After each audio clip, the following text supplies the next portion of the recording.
Hey everybody, welcome back to TechOdyssey. So today there was some surprising information that was put out. Whether it's true or not, we'll have to find out once we get to the launch date, which is what I said last time.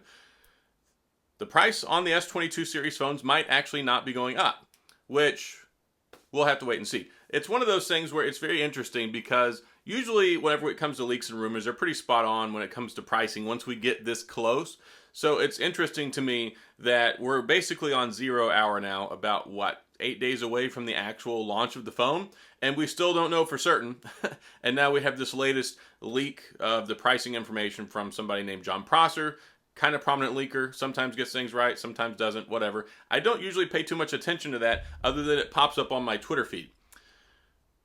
If the phones come in at the same price, I think that's good, but I still want to place that in context because what I've talked about for the last couple of weeks since we've started talking more about the S22 phones, yes, price is a factor, but also a lot of other things are factors. If we end up with the $799 S22, why the heck is the S21 FE $699? Which is what I talked about when they first announced it at $699. As good of a phone as it is, there's basically zero reason anybody should buy this at $699 when you can get the S22 for $799. If the S22 is $899, that extra $100, that's a $200 gap. That makes a big difference because there's a lot of things in there that are going on when you're talking about a $200 difference. That makes it more competitive. And also, yes, other places have been discounting the prices. You can get this, I think, at Best Buy right now for like $599. So the S21 FE, it could be a value buy in some situations, but if they release these S22 phones $799, $999, and $1199, that's a good thing because, well, at least they didn't raise the prices, which is, I think across the board people can agree with, but it still puts them, I think, out of touch with reality when it comes to what their competition is. We're in a different position than we were last year. Last year when the S21 Ultra launched at $1199, the OnePlus 9 Pro was around just over $1,000. You had the iPhone 12 Pro and Pro Max at that time, $999 and $1099. It was all kind of around their ballpark, and of course the iPhones are still the same. They don't really compete. We've talked about this some also recently. They don't really compete with Android. They set the prices and Android follows.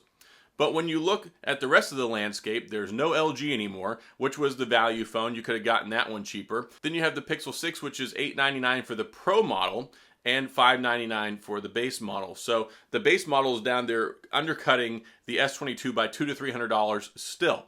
And then you've got the S21, which gives you like a conflicting purchasing problem because when you look at it, you go, okay, $699 and $799 or $699 and $899, it makes no sense. And I said that before. I think the video was entitled The S21 FE Makes No Sense. Well, now this makes no sense. But we'll see what happens anyway. If we do end up with an $1199 S22 Ultra, I think that helps out a lot. Now, of course, it's still overly expensive compared to most phones that are out there. This is not a phone that a lot of people are going to be rushing out there to spend their hard-earned money on.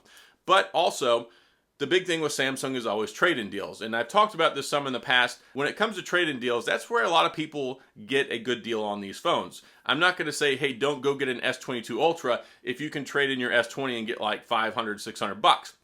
That lowers the price to about $500, $600. That is pretty fair for a phone that price. But of course, you're also trading in the phone that's worth $500 or $600. If you're going to pay full cash money for it, that's a lot. I mean, when you look at any of these phones that cost $1,000, I mean, at this point in time in 2022, anything that costs money is a lot of money.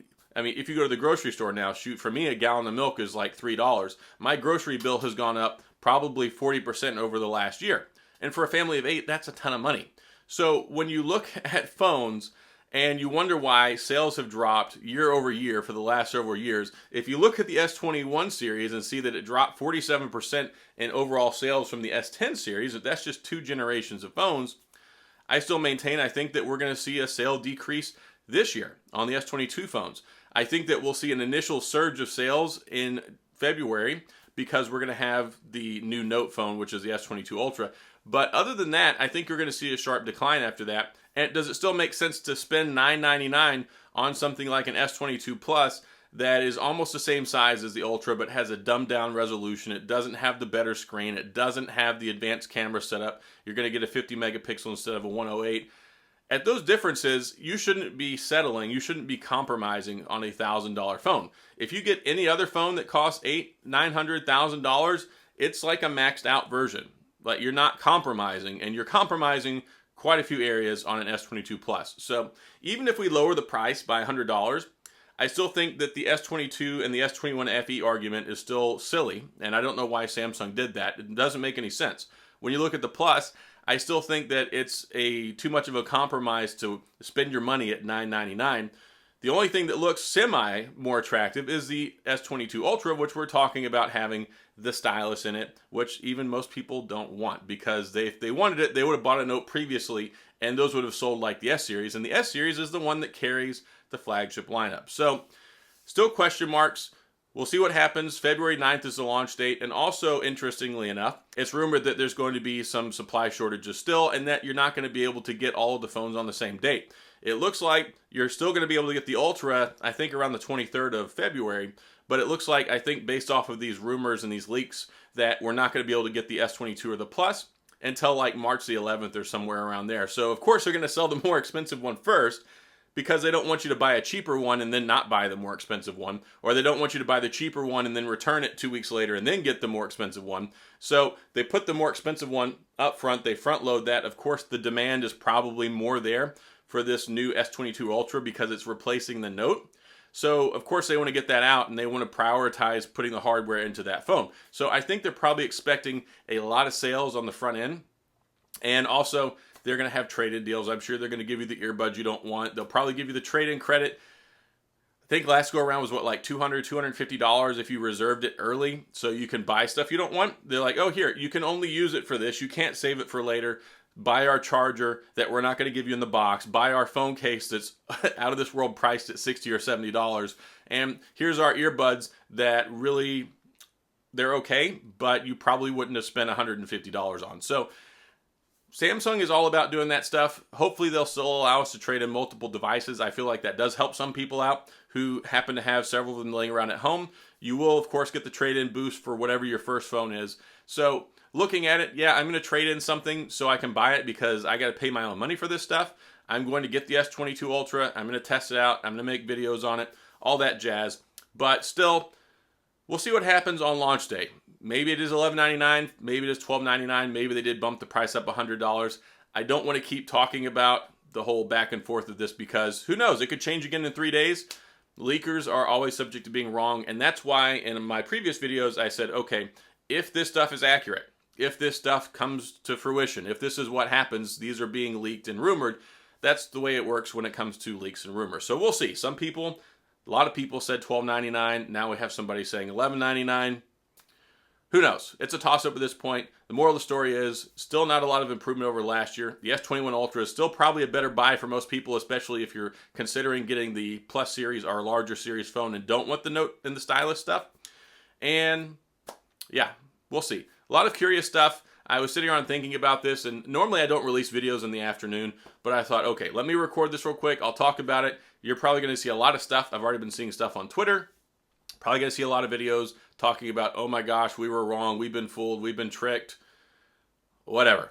We'll see what it is on February the 9th. Either way, if you're looking forward to buying one, have your wallet ready. And I just want to put an asterisk next to this. Yes, I don't like the price of this stuff. I don't like the way Samsung does business. I don't like the way they do these things, but it's going to be a good phone. More than likely. The S21 Ultra last year, contender for phone of the year. I think it was the best Samsung phone probably ever made, at least the S series phones. So I'm hoping that this is a good phone. I think it will be. Marginal improvements on the processor, no real change in the graphics, no real change in most anything other than just it's going to have some refinements to the same cameras we had last year. So that's why I say if you don't want the Note kind of S22 Ultra, then the S21 Ultra is a very good phone. You're going to be able to get it cheaper, and it's a fantastic phone. If you've got an S21, you probably shouldn't consider upgrading. If you've got an S20, questionable. Once you get into S10 category, then you might want to start thinking about, okay, this phone is kind of on the last year of its upgrade. Maybe I should look at something else. If you can make it work for you. Look at carrier incentives, look at all that stuff. There are a lot of ways you can maximize trade-ins, financing, and purchasing your phone to where you can get it at a more affordable rate. But at the end of the day, we're still looking at really expensive phones. So that's all I've got in this video.